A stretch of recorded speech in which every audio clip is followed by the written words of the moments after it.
L'armée nationale a-t-elle fini de lancer l'assaut contre les positions du chef rebelle Salif Sadio?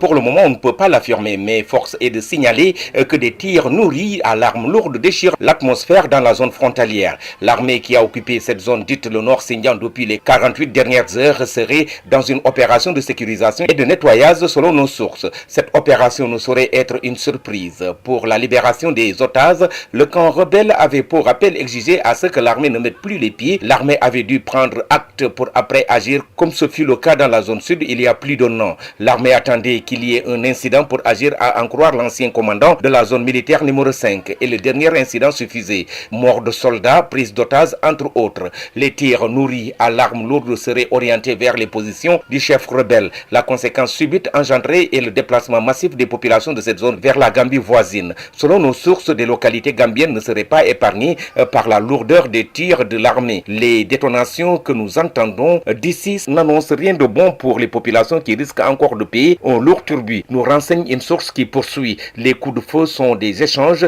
et ne sont pas loin de la zone où il y a eu des accrochages qui ont fait des morts. La source nous a appelé de Badiagar, un village gambien. Il y a depuis ce matin du dimanche des déplacements des populations civiles sur la bande frontalière au niveau des villages de Lampante, Kapa, Karunor, Siol, Bani, Sigoutoum. Il semblerait qu'on veuille à nouveau installer la guerre dans le Fogny. S'exclament des jeunes de cette localité qui appellent le chef de l'État à agir dans le sens d'apaiser cette tension qui risque d'engendrer des conséquences plus que dramatiques. Les populations de cette zone dite le Fogny avaient constaté au lendemain du grand gamou de la localité que Xinjiang avait abrité le vendredi dernier l'impressionnant dispositif militaire et tout l'arsenal déployé dans la zone. Les tirs qui ont démarré ce dimanche aux environs de 13 h se poursuivent avec beaucoup plus d'intensité selon nos sources.